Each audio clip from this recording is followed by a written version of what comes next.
어느 목사님 젊을 때 청년 시절 예수 믿었습니다. 늦게 믿은 거죠. 더 감동으로 다가왔대요. 영어를 잘하는 분이었습니다. 자기에게 복음을 전해준 선교사님 따라다니면서 내가 통역해서 복음 잘 전하게 도와드려야 되겠다. 그러던 어느 날 선교사님과 단둘이 있는 시간이 생겼습니다. 선교사님이 그런데 참 이상하다는 거예요. 한국교회 사람들이. 아니, 한국교회 사람들 밖에서는 그렇게도 활발하고 아주 그냥 목소리도 우렁차고 그리고 표정도 괜찮은데 이상하게 교회만 들어오면 장례식장 온 것 같다는 거예요. 너무 그냥 굳어있고 얼굴 표정도 그냥 시커멓고 목소리도 그냥 밑으로 쭉 깔려가지고 이상하다, 한국교회 사람들 왜 이럴까.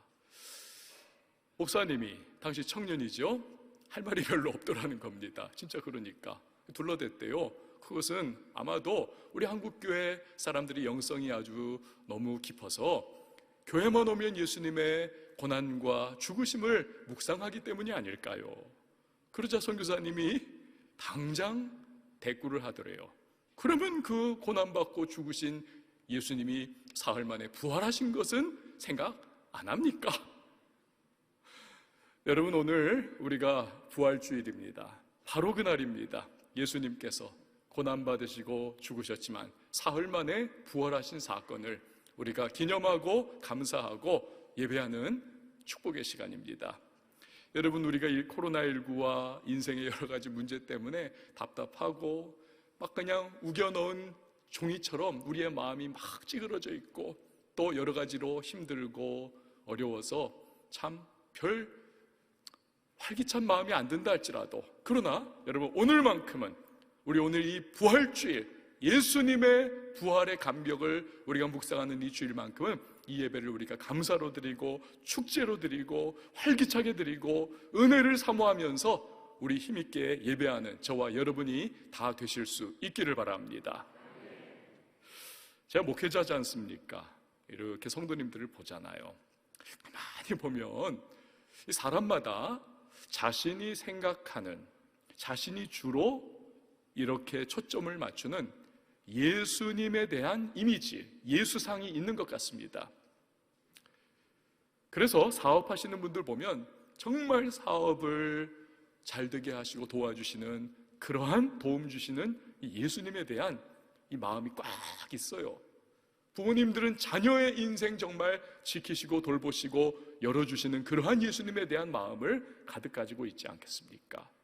병든 환우분들은 어떻습니까? 내 질병 치유해 주시는 예수님이죠. 그겁니다. 마음속에 꽉 찬 게. 문제에 시달리는 분들은 이 문제 좀 해결해 주시는 예수님, 그 예수님을 그렇게도 갈급하게 생각을 하는 것입니다.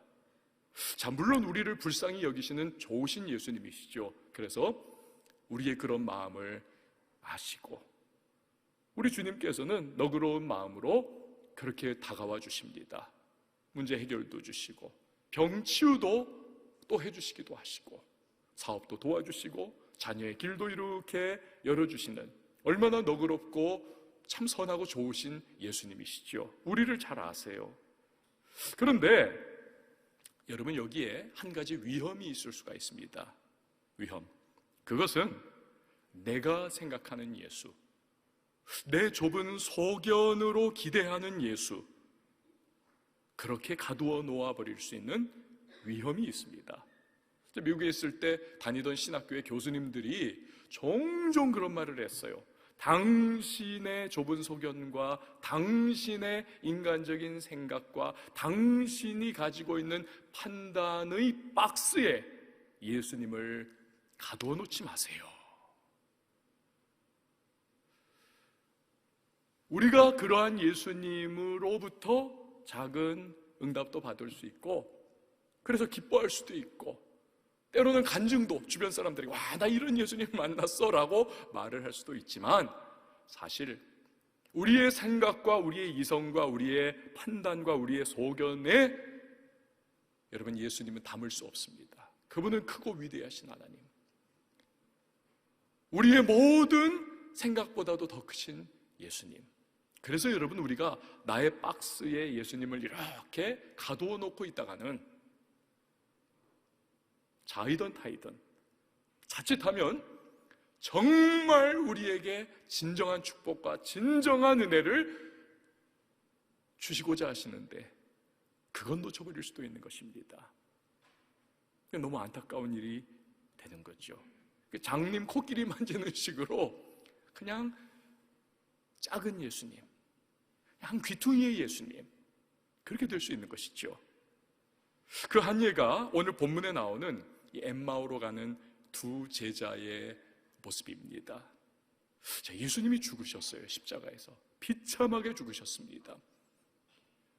누구도 그렇게 죽고 싶지 않은 그러한 범죄자의, 중범죄자가 받아야 하는 사형 틀, 십자가의 죽으심입니다. 제자들이 느낀 당혹감과 혼란, 이게 얼마나 그들을 절망과 패닉에 빠뜨렸는지 모릅니다. 그때의 상황을 제가 굉장히 존경하는 분이에요. 척스윈들이라고 하는 목사님이 계십니다. 그분이 굉장히 실감나게 이렇게 묘사를 합니다. 왕이 죽으면 그의 왕국도 함께 사라진다.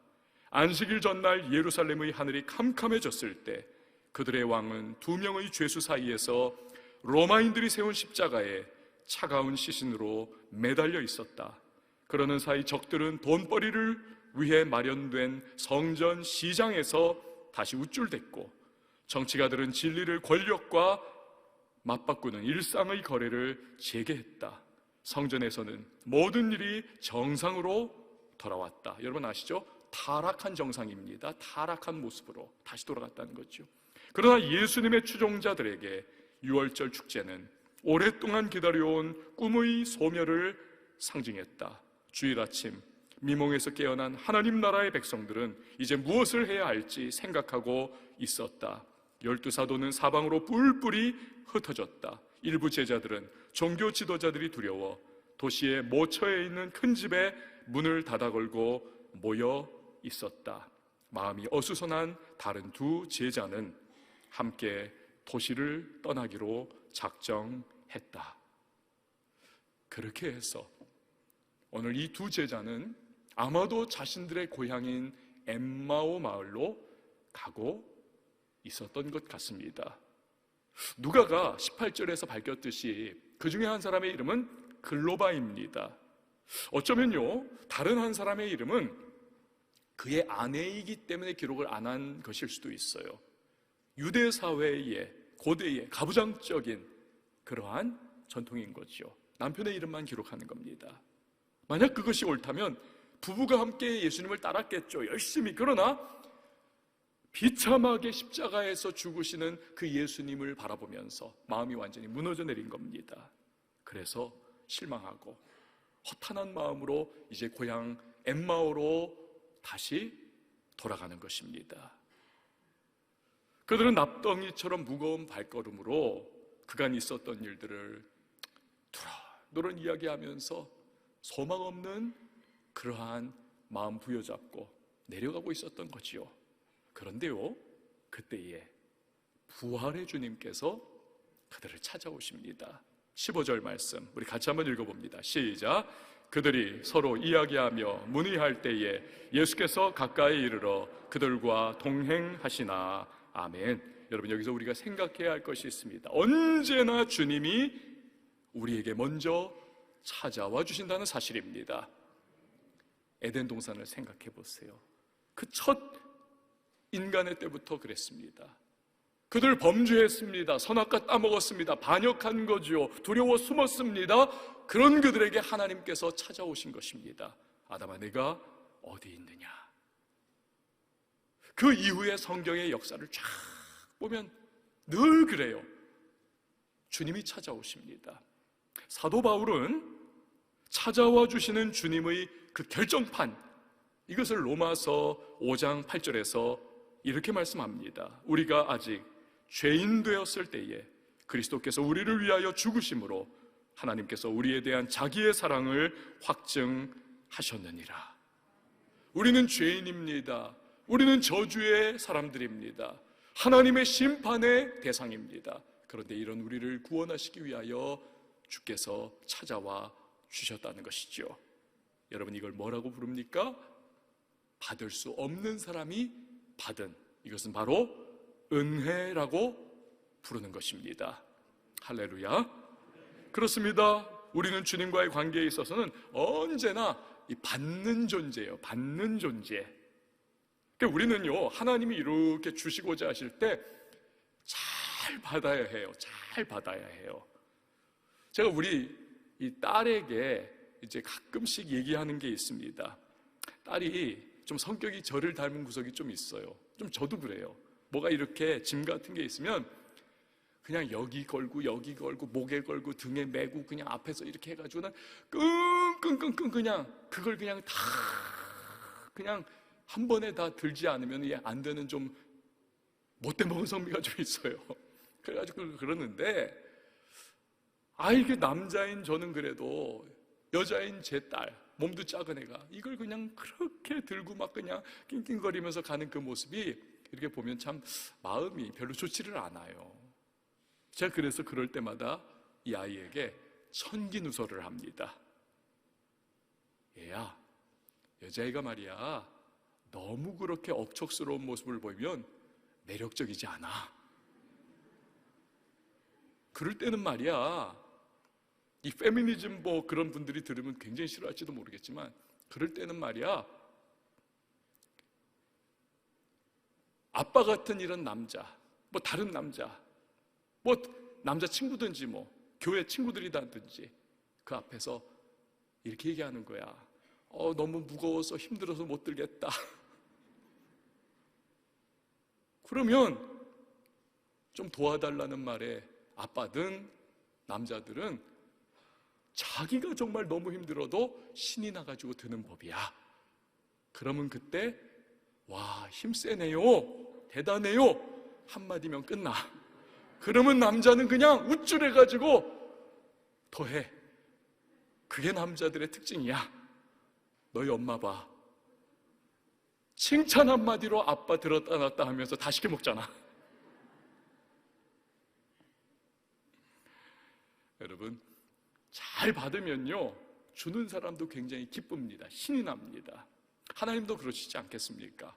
하나님 뭔가 우리에게 주시려고 하는데 우리가 하나님 너무 감사합니다, 너무 고맙습니다, 너무너무 좋아요, 이렇게 막 반응이 그냥 좋은 거예요. 받는 반응이. 그러면 하나님께서 막 기분 좋으시고, 그래가지고 그냥 덤으로 새로운 은혜도 부어주시고 축복도 부어주시고. 반응이 안 좋아요. 그냥 받든지 말든지 주든지 말든지. 그러면 여러분, 크고 작은 은혜와 축복도 이게 내 것이 되지 못할 뿐 아니라, 이게 받는 반응이 안 좋으면요, 나중에 보면 정말 우리가 놓쳐서는 안 되는 영원한 생명, 구원마저도 이걸 제대로 받지를 못하는 겁니다. 영접을 못하니까 못 받는 거예요. 반응이 안 좋으니까 누리지를 못하는 것입니다. 사랑하는 여러분, 찾아와 주시는 그 주님, 그 주님의 찾아와 주시는 나를 향한 은혜에 여러분, 우리가 반응 잘하는 성도님들이 될 수 있기를 바랍니다. 그 중요합니다. 엠마오로 가는 두 제자에게 지금 부활의 주님이 찾아가 주신 거예요. 근데 문제는 뭐냐면 이 사람들이 예수님을 알아보지를 못하더라는 것입니다. 자, 16절 같이 봅니다. 시작. 그들의 눈이 가려져서 그인 줄 알아보지 못하거늘. 아멘. 저는요, 이해가 안 돼요. 도대체 어떻게 예수님을 못 알아보냐는 겁니다. 그렇게 쫓아다녔고 그 예수님 설교 말씀에 그렇게 은혜도 받았고, 예수님 그냥 그림자만 봐도 딱 예수님인 거 알아야 하는 것이 정상인데 어떻게 못 알아본다는 거예요. 유명한 성경학자인 바클레이라고 하는 분이 아주 현실적인 추측을 합니다. 이래서 못 알아봤을 것이다. 부활 주일의 지금 저녁입니다. 태양이 서산 너머로 지는 것이고 온 땅에 황혼이 깔렸습니다. 어스름한 상황이에요. 그러니 뒤쪽에서 이렇게 다가오는, 그리고 동행해가는 이 예수님을 그래서 못 알아봤을 것이다. 다른 성경학자들은 또 다른 추측을 합니다. 부활하셨던 예수님은 과거의 예수님과는 다르게 너무 거룩하시고 이전의 모습과는 다른 그러한 형상의 모습이었기 때문에 못 알아봤을 것이다. 그런데 맞는 것인 것 같은데 또 한편으로는 다는 아닌 것 같기도 해요. 왜? 또 다른 시간에 제자들에게 나타나셨을 때는 제자가 딱 알아봤거든요. 저의 이제 제 3의 해석은 이렇습니다. 제자들이 왜 못 알아봤느냐? 이 제자들의 마음속에는 예수님이 어떤 예수님으로 자리를 잡고 있는가? 예수상, 죽은 예수, 십자가의 처절한 고통과 피 흘림 속에 온몸이 찢겨나가는 그 잔혹한 죽음을 당하신, 죽어버리신 예수, 그들에게는 부활이라고 하는 개념 자체가 성립이 될 수가 없는 겁니다. 봤거든요, 들었거든요, 느꼈거든요.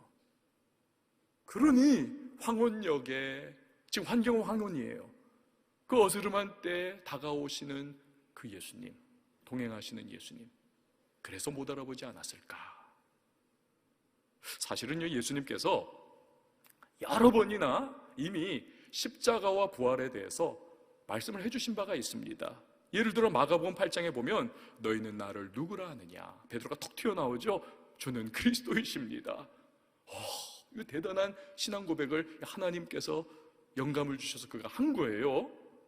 그런데 예수님이 이제 됐구나, 너무 기뻐하시면서 앞으로의 일을 말씀을 하십니다. 십자가와 죽음에 대해서, 부활에 대해서. 마가복음 8장 31절을 보면 인자가, 예수님입니다, 많은 고난을 받고 장로들과 대제사장들과 서기관들에게 버림받아 죽임을 당하고 사흘 만에 살아나야 할 것을 비로소 그들에게 가르치시되. 가르치신 거예요, 십자가와 부활을. 그런데도 제자들은 부활은 꿈에도 생각하지 않는 거예요. 왜? 죽은 예수, 이게 여기 꽉 자리 잡고 있기 때문에. 그래서 못 알아봅니다. 안타까운 거죠. 예수님이 그래서 말을 붙이시고 이제 점점 그들에게 다가가시는 겁니다. 당신들 길 가면서 무슨 얘기했습니까? 그러자 그 중에 한 사람인 글로바가 십자가 처형에 관하여 이야기를 하는 것입니다. 19절 20절 보면 이르되 나사렛 예수의 이르니 그는 하나님과 모든 백성 앞에서 말과 일에 능하신 선지자이거늘 우리 대제사장들과 관리들이 사형 판결에 넘겨주어 십자가에 못 박았느니라. 자, 여기서 종합을 해보면요, 결국 이 엠마오로 가던 두 제자는 예수님을 어떠한 존재로 생각했는가? 위대한 선지자 중에 한 사람으로 생각했다는 것입니다. 로마로부터 정치적인 독립, 군사적인 봉기를 통한 독립을 가져다 주는 선지자 예수. 그런데 그러한 예수가 십자가에 못 박혀 죽어버린 겁니다. 그들은요, 진짜 예수, 하나님이 계획하시고 보내시고 이루신 예수, 즉 인간의 모든 죄와 모든 저주와 모든 심판을 한 몸에 지고 어린 양처럼 죽어주시고 부활하셔서 그 사슬을 끊어버리시고 영원한 생명을 주시는 메시아 예수 그리스도, 하나님의 나라와 영생을 주시고 구원을 주시는 그 예수 그리스도, 그분을 모르는 겁니다. 그러니 예수님이 딱 죽어버리니까 모든 소망과 희망이 그냥 물거품처럼 다 꺼져버린 겁니다. 제가 설교 시작에서 말씀드렸듯이 사람마다 자기가 가지고 있는 예수님에 대한 이미지가 있다는 거죠. 사업가의 예수님, 자녀 키우는 부모의 예수님, 문제 해결에 대한 예수님, 환자의 예수님. 세상은요, 심지어 이 불신 세상도 보면 세상마저도 예수님에 대한 자기들의 이미지가 있습니다. 그래서 도덕군자로서의 예수님, 아주 유능한 CEO, 경영가로서의 예수님, 리더십이 탁월한 예수님, 리더, 그러한 세상적인 개념이 또 있습니다. 그러나 성경이 예수님에 대해 말씀하는 가장 중요한 것은 무엇입니까? 인생의 가장 중요하고도 시급한 문제는 죄의 해결입니다. 저주와 죽음의 문제입니다. 사망이죠. 이걸 해결하고자 십자가에서 죽으시고 사흘 만에 부활하신 예수, 그래서 우리에게 자유와 해방을 주신 그 예수, 여러분, 이분이야말로 성경이 우리에게 알려주기를 원하시는 바로 그 예수인 줄 믿으시기를 바랍니다. 우리가 아무리 다른 예수님을 생각하고 또 때로는 우리가 생각하는 그 예수님의 응답을 받는다 할지라도요, 그래서 막 그냥 좋고 간증도 하고 우리가 막 그냥 나 예수님 만났다 친구들한테 막 얘기를 한다고 할지라도 십자가에 그리고 부활의 예수님을 우리가 놓쳐버린다면 여러분, 다른 예수는 사실 무의미할 수 있습니다. 왜요? 예수님이 이 땅에 오신 근본 목적이 그것이 아니었거든요. 복음이 무엇입니까? 십자가와 부활이 기독교를 세우는, 우리의 영혼을 이끌어가는 유일한 복음이기 때문에 그렇습니다. 그게 핵심이죠. 아무리 사업 잘 되고 자녀 잘 되고 병 낫고 문제 해결 받고 내 삶의 어려움이 여러분 사라진다 할지라도 그 일시적입니다. 시간 가면 우리는 결국 죽는 거죠.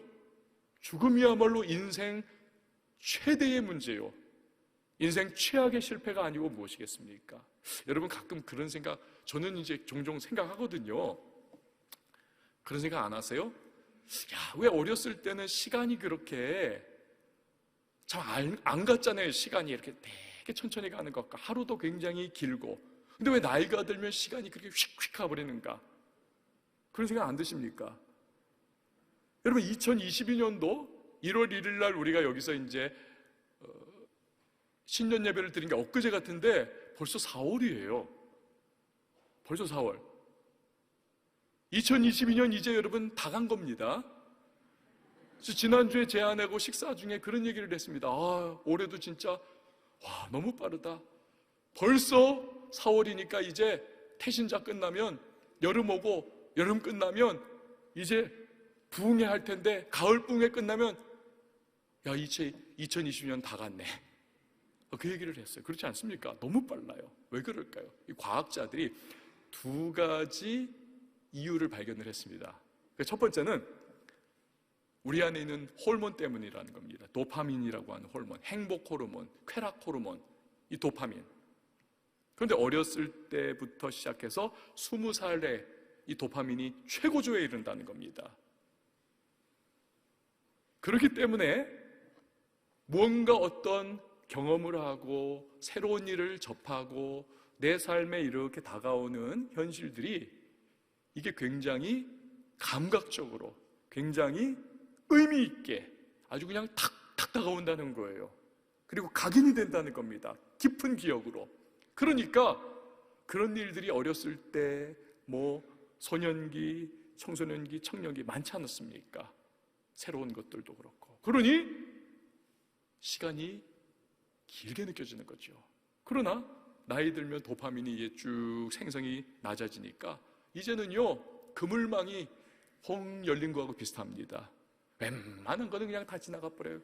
감동도 별로 잘 안 되고, 재밌는 것도 없고, 맛있는 것도 별로 없고, 그러다 보니까 기억도 잘 남지를 않고 감동도 안 되고 시간이 그냥 줄줄 빠져나가는, 그래서 시간이 너무 빨리 지나가는 것처럼 느껴진다는 거죠. 두 번째는 우리 뇌의 신경세포, 뉴런이죠.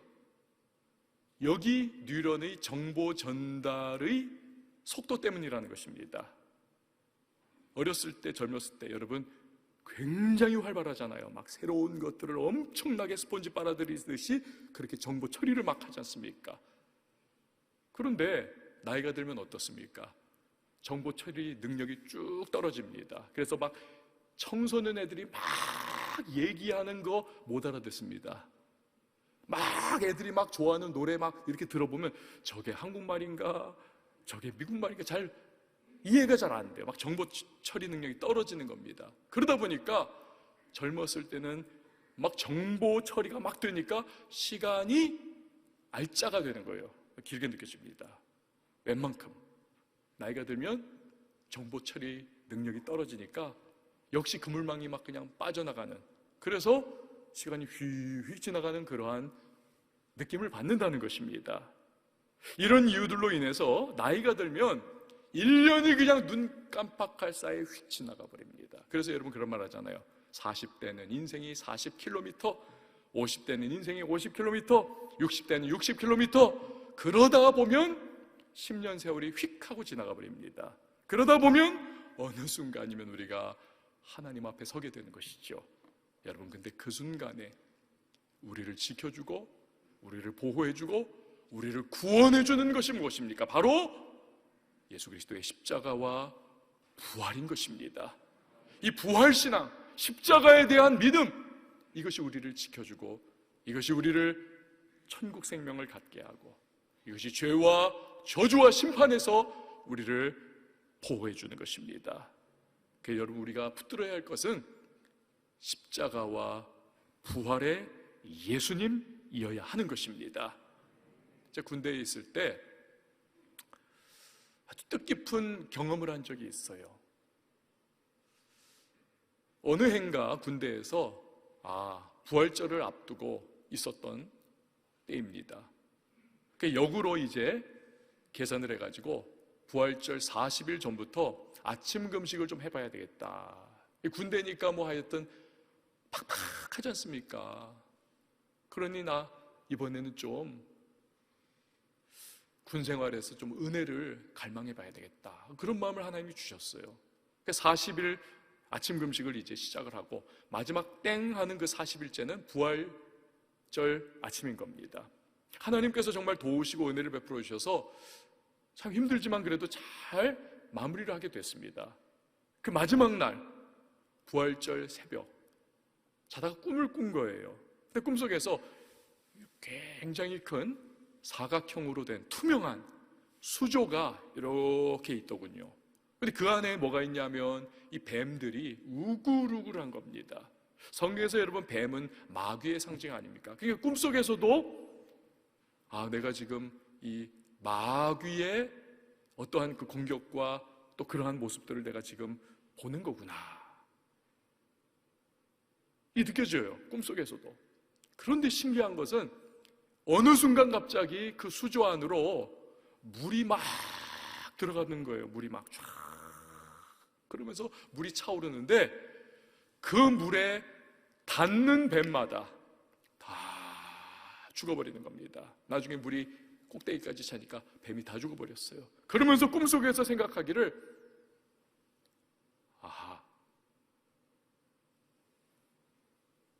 여러분, 물은 또 성경에서 성령 아닙니까? 성령. 성령이 역사하시면 원수 마귀의 모든 계교가 다 죽어버리고 다 결박당하고 우리 승리할 수 있구나. 그러면서 딱 잠을 깼는데 그 순간 딱 드는 생각, 부활하시는 예수님께서 승천을 앞두고 내가 가면 너희에게 성령을 보내주겠다 약속하셨는데, 그 부활의 주님께서 보내주신 성령이 우리 안에 충만해지면 나를 결박하는, 나를 압박하는, 나를 시험하고 도전해오는 이 마귀의 모든 세력을 승리할 수가 있는 것이구나. 여러분, 그렇습니다. 여러분, 부활은 능력인 줄 믿으시기를 바랍니다. 또 죽음 이후 영생을 누려야 하는 우리에게 이 부활은 가장 큰 소망인 것이죠. 이 세상 여러분 어떻습니까? 코로나 아니어도요, 죄와 속상한 것과 억울한 것과 정말 통탄스러운 일들이 우글우글한 곳이 여러분 세상이 아닙니까? 그래서 억울한 일, 괴로운 일, 비열한 일이 많은 이 세상이 전부라고 한다면, 천국이 없다고 한다면 여러분, 그럼 여러분 얼마나 허탈하고 공허하겠습니까? 우린 지금 뭐 하는 건가요? 천국이 없다면 왜 여기 이 귀한 시간에? 만약에 이 세상이 전부라면 여러분, 우리는요 당장 여기서 뛰어나가 가지고 잘 먹고 잘 살기 위해서, 남보다 그냥 더 기득권 가지고 남보다 더 그냥 앞서 나가기 위해서 무조건 그냥 수단 방법 가리지 않고 우리는 몸부림쳐야만 하는 건 아닐까요? 그러나 우리는 알고 있습니다. 이 세상과 이상의 것은 여러분 반드시 지나가는 때가 있습니다. 그 이후에 우리는 하나님의 천국 보좌 앞에 반드시 서게 될 것입니다. 영원한 생명이 있습니다. 부활이 있습니다. 부활의 첫 열매이신 예수님께서 그때가 되면 두 팔을 쫙 벌려가지고 잘 왔다, 수고 많았다, 우리를 안아주실 겁니다. 2000년 전 바로 그것을 위해서 우리 예수님께서 죽으시고 부활하신 거지요. 예수님 살아계십니다. 그렇기 때문에 우리는 매 부활주일마다 그분을 예배하는 것이고, 그분을 찬양하는 것이고, 그분을 기념하는 것이고, 인생이 답답하고 인생이 힘든 경우가 많지만 그럼에도 불구하고 그 부활의 주님, 그분만 생각하면, 그분이 주시는 영원한 생명과 천국의 소망만 가지면 우리는 노래할 수 있고 다시 일어날 수 있고 우리는 예배할 수가 있는 것입니다. 자, 엠마오로 가는 두 제자는 나중에 어떻게 될까요? 누가의 기록에 의하면 나중에는 이들도 예수님을 알아봅니다. 아, 예수님이 부활하신 거구나. 그걸 알아봐요. 그리고 그 놀라움과 경이로움으로 말미암아 가만히 못 있습니다. 그 부활의 날, 주일이죠. 이미 황혼이 다 져 있는 그 밤에 그들은 이미 숙소에 들어갔어요. 저녁 밥도 다 먹었습니다. 그러나 다시 그곳에서 짐을 싸가지고 도망쳐왔던 그 두려움의 장소, 예수님 죽으셨던 그 예루살렘으로 다시 그들은 가는 것입니다. 여러분, 당시 예루살렘은 세상의 중심이었습니다. 왜냐하면 그 예루살렘에서 예수님께서 십자가를 지셨고 부활하심을 통해서 인류를 죄에서 구원할 놀라운 하나님의 역사를 바로 그곳에서 이루어 놓으셨기 때문입니다.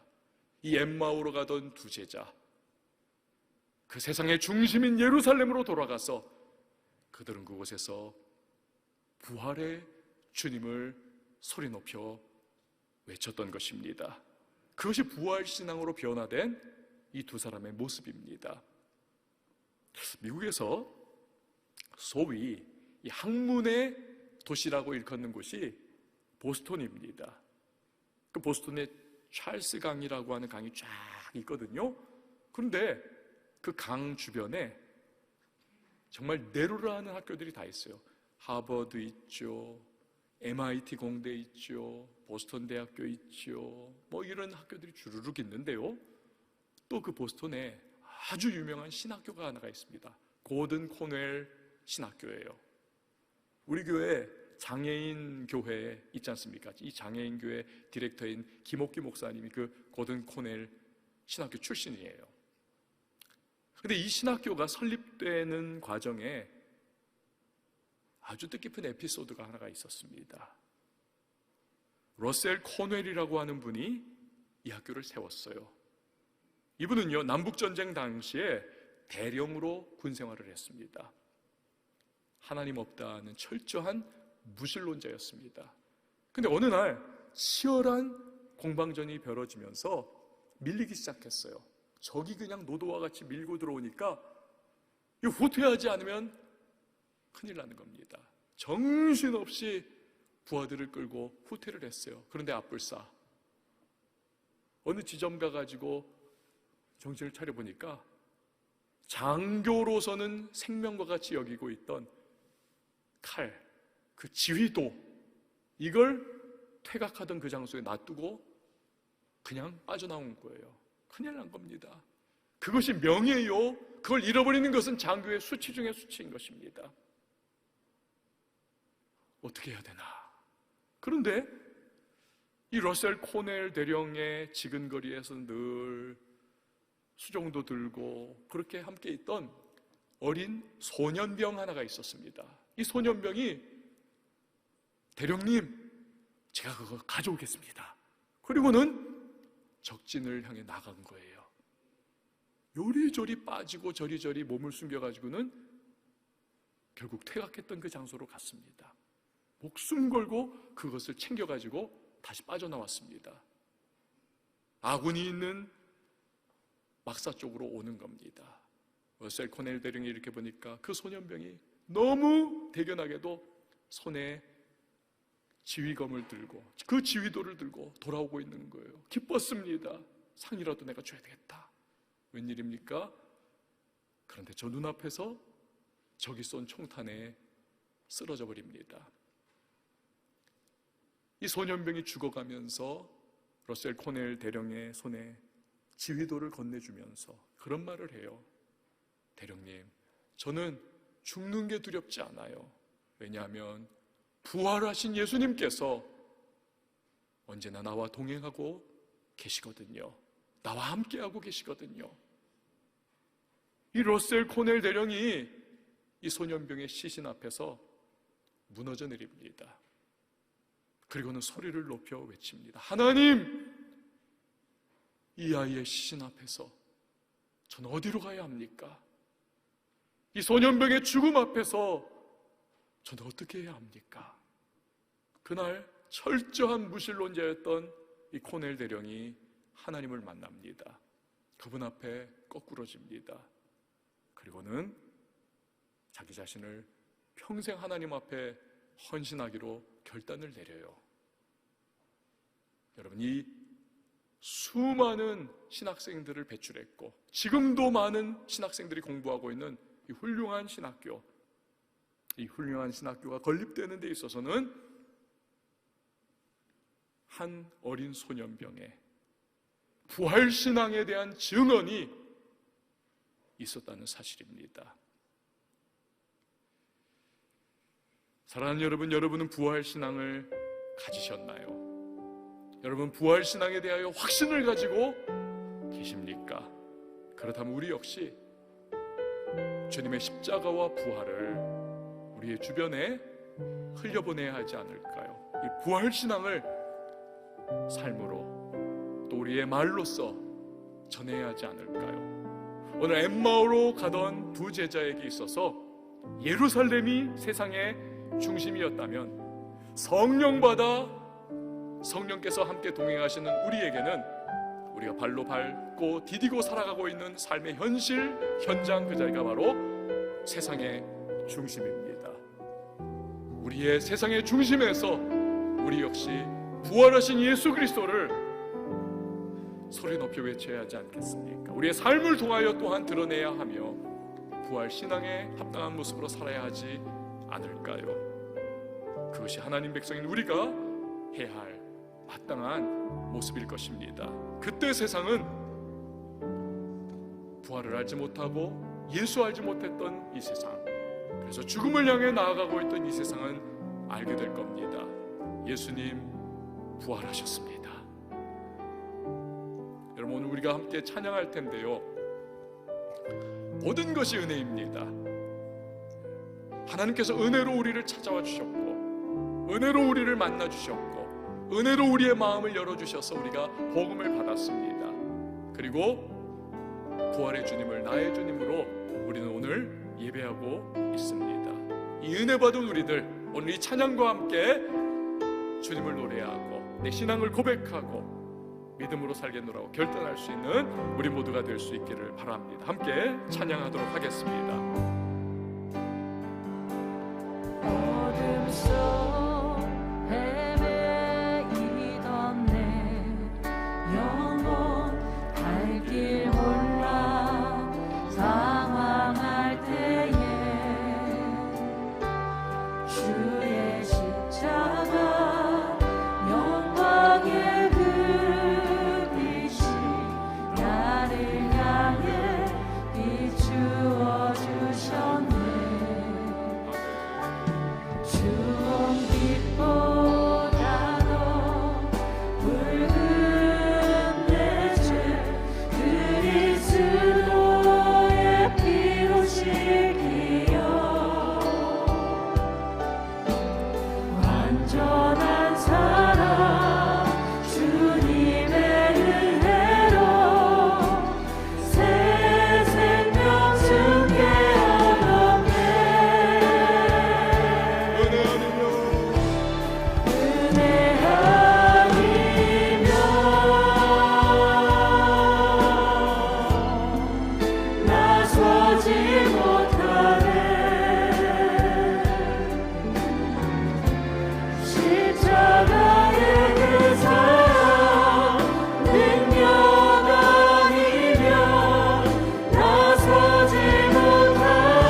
기도하지 않겠습니까? 주님, 은혜 받은 내가, 부활의 신앙을 이제 소유하게 된 내가 세상의 중심에서 부활을 외칠 수 있게 하소서. 그 부활의 신앙으로 살아가게 하소서. 은혜 받은 사람으로서 합당한 삶을 우리 살아가면서 하나님 기뻐하시는 영광스러운 성도의 모습으로 살아갈 수 있도록 성령님 도우시고 힘주시고 다시 일어날 수 있도록 용기 달라고 우리 말씀 기억하며 함께 기도합니다. 하나님 아버지 감사합니다. 오늘 우리에게 말씀 주시고 우리에게 부활의 신앙을 다시 한번 생각하며 기억할 수 있는 기회를 주시니 감사를 드립니다. 모든 것이 은혜입니다. 모든 것이 하나님의 은혜입니다. 복음을 받게 하소서. 예수님을 보내주셨고 십자가의 죽으심과 부활로 말미암아 내가 하나님의 백성이 되게 하셨습니다. 이제 나에게 그 부활의 신앙을 주시니 하나님 내가 받은 이곳이 삶의 영이다. 그 나의 세상의 중심에서 그 영광스러운 부활을 하나님 외칠 수 있고 그 부활에 합당한 삶을 살아갈 수 있도록 주님 도와주시옵소서. 성령님 무너져 있는 모습이 따뜻하게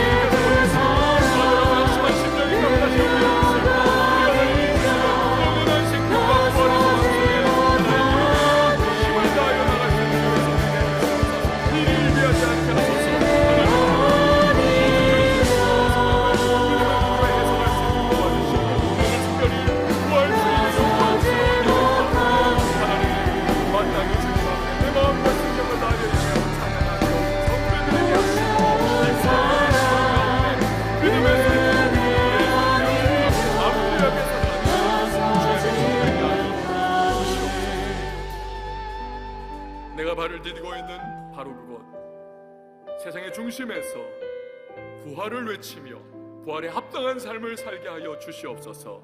성령의 충만함을 부어주시고 기름 부어주시고 힘과 능력과 용기를 더해 주셔서 넘어져 있는 자리 주저앉아 있는 모습 속에서도 다시 일어나 전진할 수 있는 하나님의 사람들 되게 하여 주시옵소서. 예수님의 이름으로 기도합니다. 아멘.